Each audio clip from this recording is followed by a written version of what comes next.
وقال في موضع آخر وما ترسل برسل إلا مبشرا ونذيرا صدق الله العظيم. آمنت بالله كما هو بأسمائه وصفاته وقبلت جميع الأحكام. اللهم صل على سيدنا ونبينا ومولانا محمد في أول كلامنا.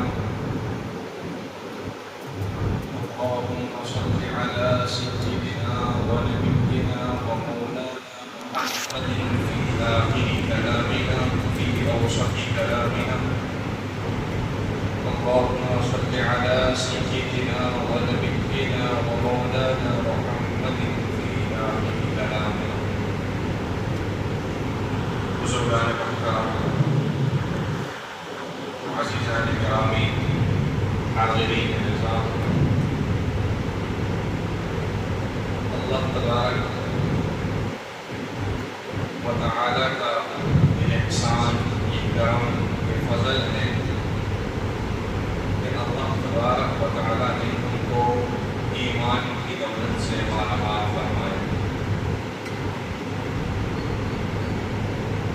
اللہ تعالیٰ کا اتنا احسان ہے کہ پوری زندگی صرف اس ایک نعمت کا ہم شکرانہ ادا کرنا چاہیں تو زندگی کم پڑ جائے گی، لیکن اس ایک نعمت کے شکرانے کا حق پورا نہیں ہوا.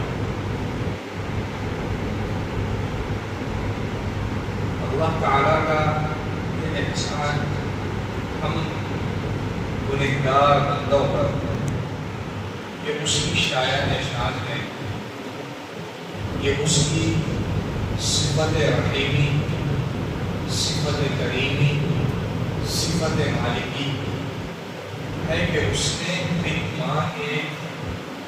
بغیر مشقت کے ایمان کی دولت سے مالا مال کیا. دین اسلام دنیا میں بہت سے مذاہب ہیں، کوئی کسی مذہب کو ماننے والا، کوئی کسی مذہب کو ماننے والا، لیکن اللہ نے جس مذہب کو پسند فرمایا وہ ہے دین اسلام. ان الدین عند اللہ الاسلام. اور اللہ تبارک و تعالی نے یہ فرمایا کہ میں خدا ہوں، میرے علاوہ کوئی معبود نہیں. اگر تم میرے ساتھ کسی کو شریک ٹھہراؤ گے، اگر تم میرے ہوتے ہوئے بھی کسی اور سے مانگو گے، اگر تمہارا یہ گمان ہے یا یقین ہے یا عقیدہ ہے کہ اللہ کے علاوہ بھی کوئی ہے جو ہمیں کچھ دے سکتا ہے، تو یہ بھی شرک ہے. اللہ نے فرمایا کہ میں نے تم کو پیدا کیا، اللہ نے فرمایا کہ میں نے تم کو آزاد پیدا کیا. تم اس دنیا میں کسی کے غلام نہیں، تم خود آزاد ہو. اللہ نے فرمایا تم سب بندے میرے غلام. اگر میں یہ کہوں کہ فلاں بندہ میرا غلام ہے، میں اس کا آقا ہوں، تو یہ بات مجھ پر نہیں جچتی. لیکن اللہ یہ کہے کہ پوری مخلوق میری غلام ہے اور میں آقا ہوں، تو یہ بات جچتی ہے اور سختی بھی ہے، اور انسانیت اس کو قبول بھی کرتی ہے. جو کسی کا کچھ بنانے میں یہ کہے کہ میں تمہارا سب کچھ بنا دوں گا، اور وہ خود اپنے معاملے میں، اپنے بننے میں وہ کسی کا محتاج ہے، تو وہ تمہارا کچھ نہیں بنا سکتا. سارے انسان اللہ کے محتاج ہیں، ساری مخلوق اللہ کے محتاج ہے، اللہ کسی کا محتاج نہیں۔ وہ جو چاہے جب چاہے جیسے چاہے وہ کر سکتا ہے، اس کی قدرت۔ اگر میں یہ کہوں کہ میں تمہارا یہ کام کر دوں گا، میں تمہارا یہ بنا دوں گا، میں تمہارا مسئلہ حل کر دوں گا، اگر میں یہ کہوں گا، پھر جب مجھ پر مسائل آئے، مجھ پر حالات آئے، تو مجھے بھی کسی کی طرف جانا پڑے گا۔ تو جو اپنے مسائل کے لیے کسی کے پاس جاتا ہے وہ تمہارا کیا بنا سکتا ہے؟ جو اپنے مسائل میں کسی کا محتاج ہے، کسی کی مدد کی اس کو ضرورت ہے، وہ تمہاری کیا مدد کر سکتا ہے؟ ایک اللہ ہے کہ سب اس کے محتاج ہے، وہ کسی کا محتاج نہیں۔ وہ جو چاہتا ہے وہ کہتا ہے کن ہو جا تو ہو جاتا۔ اللہ نے آسمان بنائے کس لیے؟ بہت سی حکمتیں ہیں، لیکن ایک حکمت یہ بھی ہے کہ اتنا بڑا آسمان جب دنیا کا چھت بغیر پلر کے نہیں ٹھہر سکتا، اللہ نے بغیر پلر کے ساتھ آسمانوں کو ٹھہرا، یہ بتانے کے لیے کہ دیکھو یہ جو آسمان بغیر کسی سبب کے، بغیر کسی چیز کے سہارے کے ٹھہرا ہوا ہے، ایک آسمانوں کو ٹھہرانے والا کوئی ہے، اس کو پہچانو۔ یہ بلند پہاڑ جس کی چوٹی پہ جانا انسان کے لیے مشکل ہے، یہ کس نے بنایا؟ پہچانو کہ کوئی ہے اس کو بنانے والا۔ ہر دن سورج نکلتا ہے، کس لیے نکلتا ہے؟ ہماری خدمت کے لیے۔ سورج کو اللہ نے پیدا کیا انسانوں کی خدمت کے لیے، یہ نکلتا ہے اور ڈوبتا ہے۔ کون ہے اس کو ڈوبنے والا اور نکالنے والا؟ غور کرو، کوئی ہے جو یہ کام کر رہا۔ ہماری کیا حیثیت؟ ہم سورج کو دیکھ نہیں سکتے، لیکن ایک وہ ذات ہے کہ جو سورج کو نکالتا بھی ہے اور ڈبوتا ہے۔ ہمارے اندر اتنی طاقت نہیں ہے کہ سورج کو آنکھوں سے دیکھ لے، اس کی روشنی سے آنکھوں میں پانی آ جاتا ہے۔ وہ ذات کتنی بلند ہوگی، اس ذات کا کیا مقام و مرتبہ ہوگا کہ جو روزانہ سورج کو مشرق سے نکالتا ہے اور مغرب میں ڈبوتا ہے۔ غور کرو، سمندر جس کی لہریں اتنی خطرناک کہ بڑے بڑے جہازوں کو اندر ڈبو لے، اور اللہ کا اگر حکم ہو جائے تو پانی نکلے سمندر سے طوفان کی شکل میں اور سیلاب کی شکل میں پورے بستیوں کو ڈبو دے۔ کون ہے اس سمندر کی لہروں کو کنارے تک لا کے روکنے والا؟ کون ہے اس سمندر کے اندر اتنی طاقت ہے کہ بڑے سے بڑے کشتیوں کو اپنے اندر لے لے؟ کوئی ایک ذات ہے کہ سمندر کے سامنے انسان کھڑا نہیں ہو سکتا، ایک لہر اس کو ڈبو دیتی ہے۔ وہ کیسی ذات ہے جو اتنے بڑے سمندر کو سنبھالے ہوئے؟ اس پہ غور کرو کہ وہ کون ہے جو ایک کائنات کا نظام چل رہا ہے۔ ایک معمولی سی چیز ہماری کسی کے بنائے بغیر نہیں بنتی،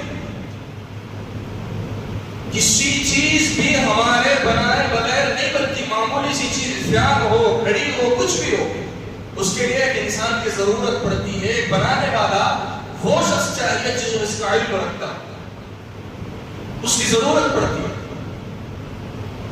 تو یہ سوچنے کی بات ہے کہ یہ ساری کائنات، یہ پوری کائنات کا نظام، صبح کا آنا، شام کا آنا، آسمانوں کا بغیر کسی پلر کے کھڑا ہونا، بارشوں کا نزول ہونا، سمندروں کو کنارے تک لانا اور لہروں کو واپس لے جانا، کون کر رہا ہے؟ اس پر غور کرو تو معلوم ہوگا کہ ایک وہ ذات ہے جو کسی کی محتاج نہیں ہے، ایک وہ ذات ہے جس نے سب کو پیدا کیا اور ہم سب اس ذات کے غلام ہیں، اور وہ ذات ہے اللہ تبارک و تعالی۔ جب اللہ نے فرمایا کہ اے ایمان والو، یا ایھا الذین آمنوا آمنوا باللہ ورسولہ، اے ایمان والو ایمان لاؤ اللہ پر اور اس کے رسول پر۔ کیسے ایمان؟ کہ ایسا ایمان چاہیے کہ ایک اللہ ہی سے سب کچھ ہوگا، اللہ کے علاوہ کسی سے کچھ نہیں ہوگا، یہ ایمان ضروری ہے۔ یہ نہیں کہ اللہ بھی یہ کام کر سکتا ہے، فلاں بھی یہ کام کر سکتا ہے، اللہ بھی میری مشکل کشائی کر سکتا ہے، فلاں بھی میری مشکل کشائی کر سکتا ہے، یہ اللہ کو پسند ہے۔ انسان کے اوپر حالات آتے ہیں، یہ اللہ کے حکم سے آتے ہیں۔ انسان کے اوپر حالات، برے حالات ختم ہو کر پھر اچھے حالات، خوشی اس کی زندگی میں آتی ہے، یہ بھی اللہ کی طرف سے آتی ہے۔ اس بات کا عقیدہ ضروری ہے، اس کے بغیر کوئی کامل ایمان والا نہیں ہو سکتا۔ اللہ نے نبیوں کو کیوں بھیجا؟ اسی لیے بھیجا کہ اس انسانیت کو بتاؤ کہ جب دنیا سے نبی رخصت ہوتے گئے، لمبا وقت گزرتا گیا، تو لوگوں نے بتوں کی بھی پرستش شروع کر دی۔ لوگوں نے بتوں کو خدا مان لیا، کہ ان کا یہ ماننا تھا عرب کا، اس زمانے میں جو عرب تھے، جو مشرک تھے، ان کا یہ ماننا تھا کہ اللہ ہے، لیکن اللہ ان بتوں کے ذریعے کائنات کے نظام کو چلاتا ہے، یہ ان کا عقیدہ۔ اس لیے انہوں نے ایک بت بنایا جو سورج نکالتا ہے، ایک بت بنایا جو بارش نکالتا ہے، نازل کرتا ہے، ایک بت بنایا جو سردی کا موسم لاتا ہے، ایک بت بنایا جو برسات کا موسم لاتا ہے، ایک بت بنایا جو ان کی مشکل کشائی کرتا ہے، ایک بت بنایا جو ان کو کھانا دیتا ہے۔ 360 بتوں کو انہوں نے بنایا، اور ان کا یہ عقیدہ تھا کہ اللہ بھی ہے اور یہ بھی ہے، یہ عقیدہ۔ اللہ نے فرمایا نہیں، اس عقیدے کے ساتھ اگر تم آؤ گے مر کر، سوائے جہنم کے اور کوئی تمہارا ٹھکانہ نہیں ہوگا۔ عقیدہ لے آؤ تو یوں لاؤ، ایمان لاؤ اللہ پر تو ایسے لاؤ کہ جو ہوگا اللہ سے ہوگا، اگر اللہ نے نہ چاہا تو پوری دنیا میں کچھ نہیں کر سکتا۔ موت آنا ہے، یقینی آ کر رہے گی جب اللہ چاہے گا، لیکن اگر اللہ نے موت مقدر نہیں کی اور اللہ نے تمہاری حفاظت کا فیصلہ کر لیا، تو پوری کائنات مل کر تمہیں نقصان پہنچانا چاہے نہیں پہنچا سکتی۔ یہ عقیدہ اللہ کو مطلوب ہے۔ اللہ نے نبیوں کو بھیجا، کلمہ ایک لا الہ الا اللہ، کہ اللہ کے علاوہ کوئی معبود نہیں ہے، کوئی معبود نہیں ہے۔ یہ عقیدہ انسان کے اندر، اہل اسلام مسلمان کے دلوں میں ہونا چاہیے۔ آج کے امت کا کیا حال ہے؟ آج کے مسلمانوں کا کیا حال ہے؟ خدا کے علاوہ کسی کو شریک تو نہیں مانتے، لیکن جب حالات آتے ہیں تو امیدیں انسانوں سے جڑ جاتی ہے کہ فلاں کچھ تو کر سکتا ہے، فلاں میرا کچھ مدد کر دے گا۔ وہ کیا کرے گا؟ وہ ہے کون؟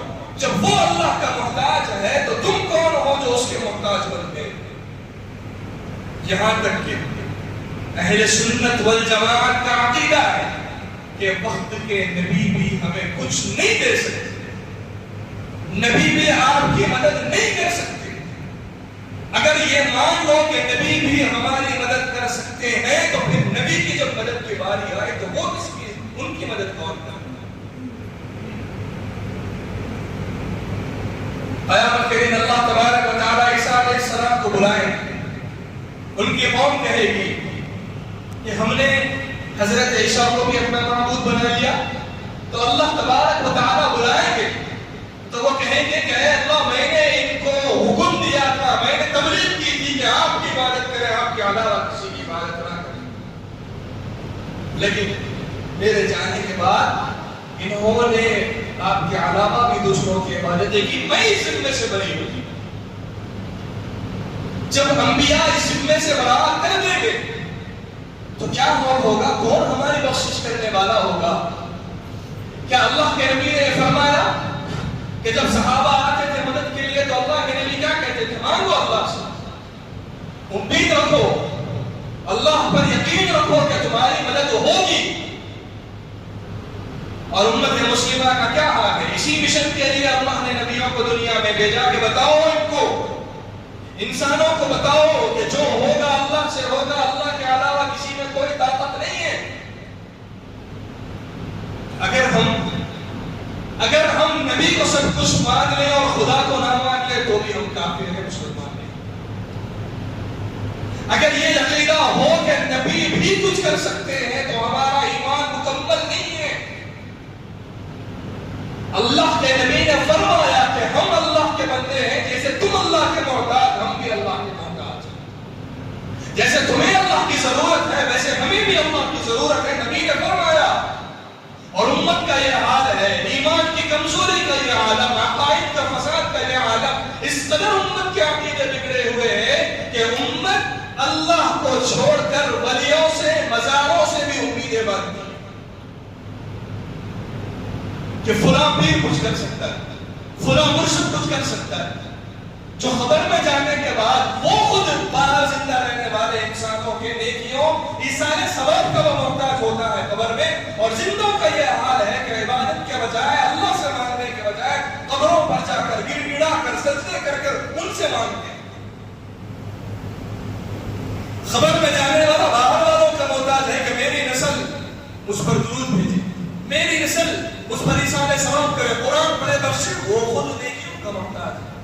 اور امت کا عالم یہ ہے کہ اللہ کو چھوڑ کر غیروں کے درباروں کو ایسے آباد کیا کہ انہوں نے شرک کا گڑھ بنا، زنا کا اڈا انہوں نے بنا، بے حیائی کا اس قدر عالم کہ گھر میں رہنے والی پردہ نشین ماں اور بہنیں بھی وہاں جاتی ہے تو بے پردہ ہو جاتی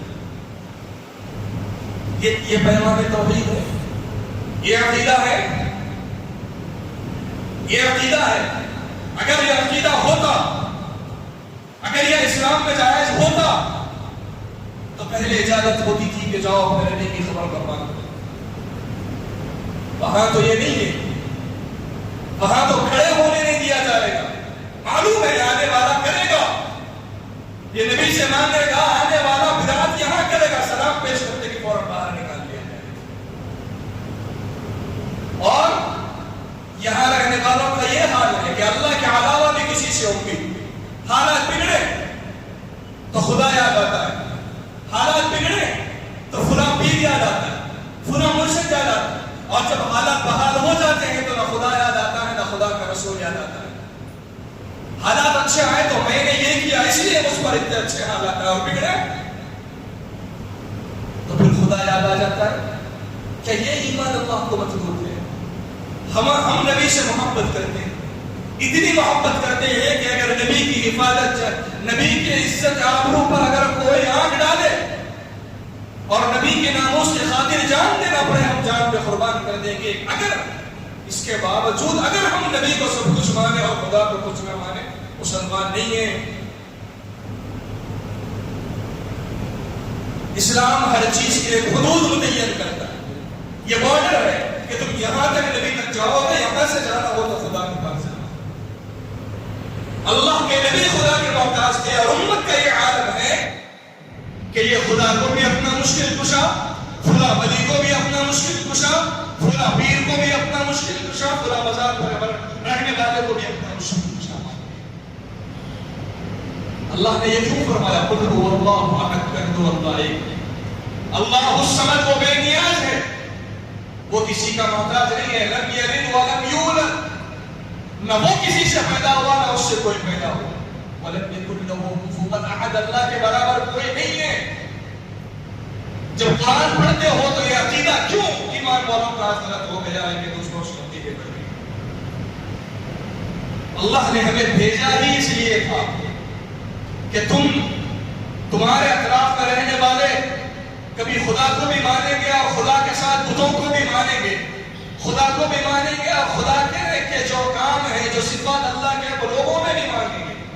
تمہارے اطراف میں رہنے والے کچھ ایسے بھی ہوں گے جو خدا کو بھی مانیں گے، خدا کو بھی سجدہ کریں گے اور مزاروں پر جا کر بھی سجدہ کریں گے۔ تمہارے اطراف میں رہنے والے ایسے بھی ہوں گے جو خدا کے بھی سامنے جھکیں گے اور غیروں کے دربار پر جا کر جھکیں گے۔ اللہ نے کہا تمہارا امتحان ہے کہ تم ایک اللہ کے سامنے جھکو، کسی اور کے سامنے مت جھکو، یہ تمہارا امتحان ہے۔ اور ہمارے ایمان کا یہ حال ہے کہ کوئی حکومت میں غیر آ گیا اس کے دربار پر جا کر چھپ گئے. وہ کیا بنائے گا؟ وہ تمہارا کیا بنائے گا؟ کیا نقصان کرے گا؟ اس کو اقتدار میں آنے کے لیے تمہارے ووٹ کی ضرورت پڑی، اب تم اس کے محتاج بن گئے.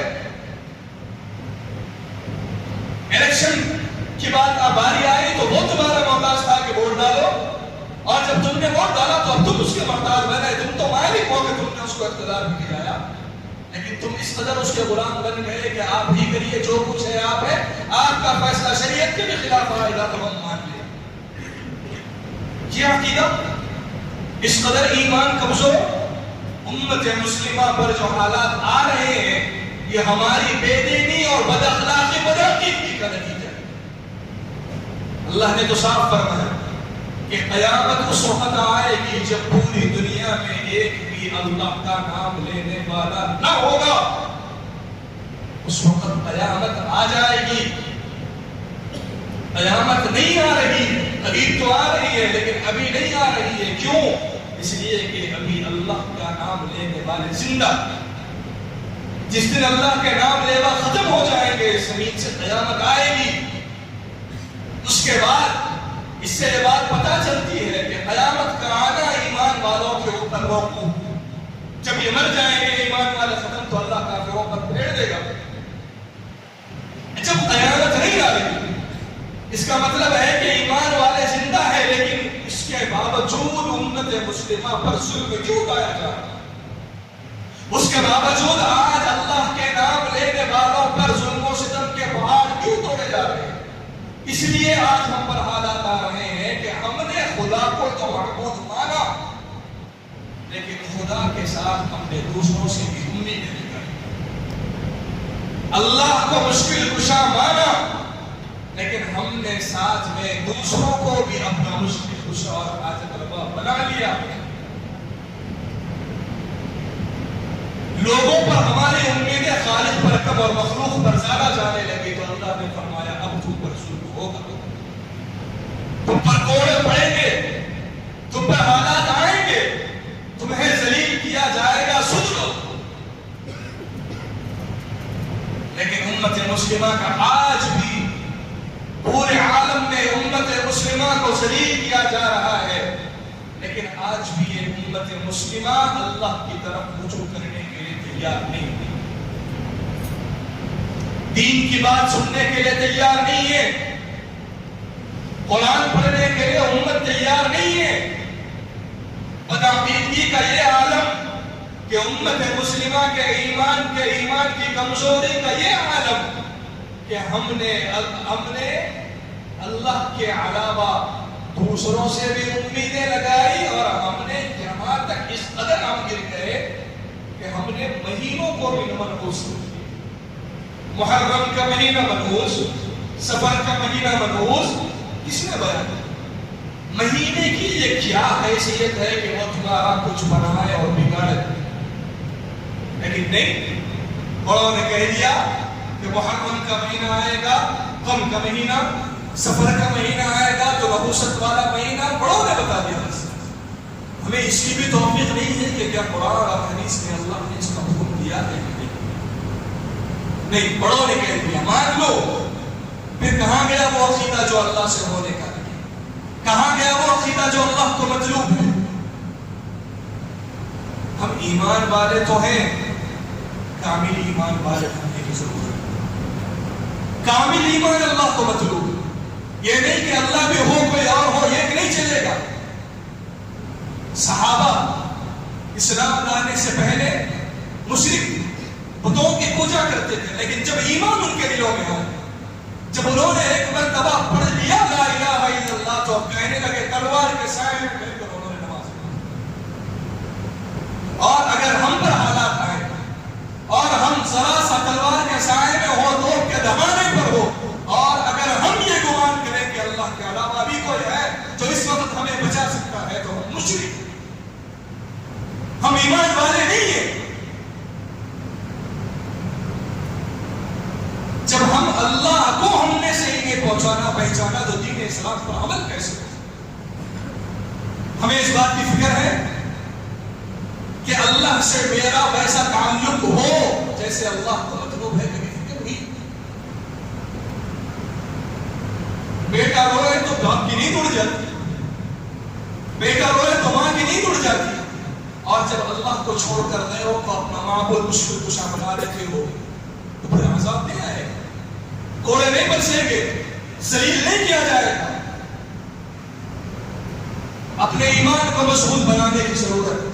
حالات جتنے چاہے بدلے، حالات جتنے چاہے بگڑے، کوئی مسئلہ نہیں ہے. عقیدہ یہ ہو کہ اللہ سے ہوگا، اللہ کے علاوہ کوئی ہمارا کچھ نہیں کر سکے گا. پھر دیکھنا اللہ کی رحمتیں ہوتی رہیں گی.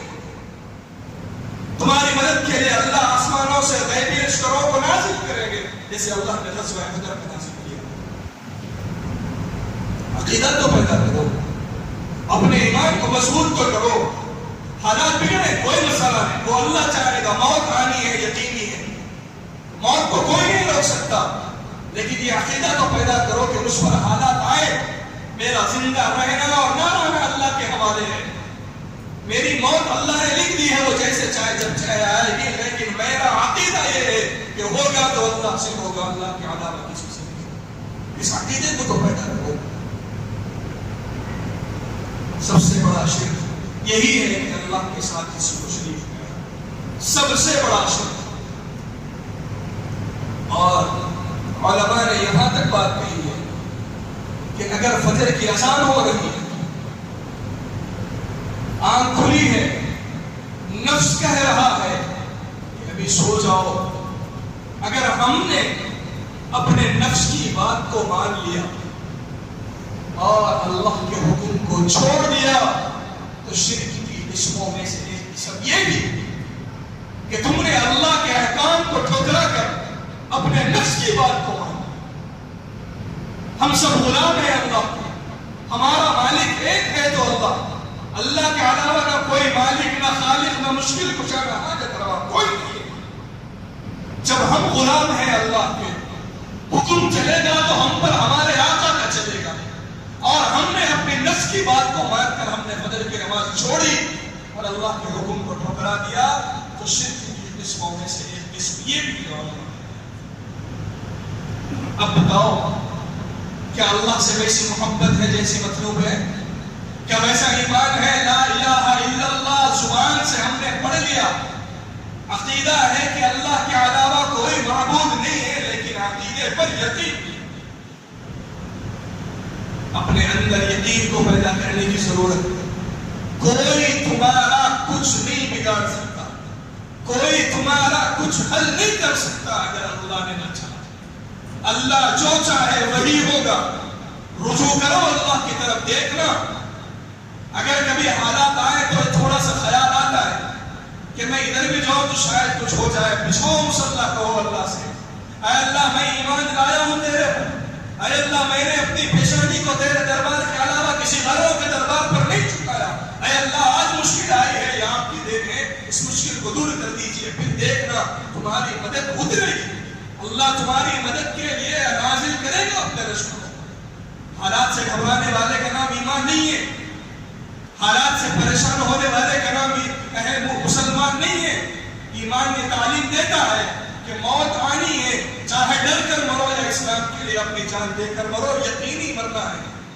تو گھبرانے کی ضرورت نہیں ہے، اللہ سے رجوع کرو. جب نبی اللہ سے رجوع کرتے تھے دعائیں ختم نہیں ہوتی تھی کہ آسمانوں سے لشکروں کو اترتا ہوا دیکھتے تھے، اللہ کی مدد کو آیا ہوا دیکھتے تھے. آج یہ امت اس پیارے محبوب، اس لاڈلے نبی کی امت ہے، اور امت کا یہ حال ہے کہ آج ہم پر ظلم کے پہاڑ توڑے جا رہے ہیں. کبھی ہمارے مسجدوں پر حملہ، کبھی ہمارے اوقاف کی جائیدادوں پر حملہ کیا جا رہا ہے، اور ہمارے بے ایمانی، بے دینی کا یہ عالم ہے کہ ہمیں ہوش کی ناخن تک لینے دیا. اپنے ایمان کو پہلا کام اپنے ایمان کو مضبوط کرنے کی ضرورت. جب ایمان مضبوط ہوگا، یہ عقیدہ ہوگا کہ اللہ ہے، اللہ کے علاوہ کوئی نہیں ہے، پھر دیکھنا کہ جب حالات آئیں گے تو تم ان حالات کے سامنے ایک چٹان بن کر بیٹھ جاؤ کہ یہ حالات میرا کچھ نہیں کر سکتے، میرے ساتھ کچھ کرنے والی ذات اللہ کی ہے. تو پھر دنیا میں بھی کامیاب ہوگے اور آخرت میں بھی کامیاب. اللہ تعالیٰ سے دعا ہے اللہ تبارک و تعالیٰ ہم سب کو سچا اور پکا مسلمان بنائے.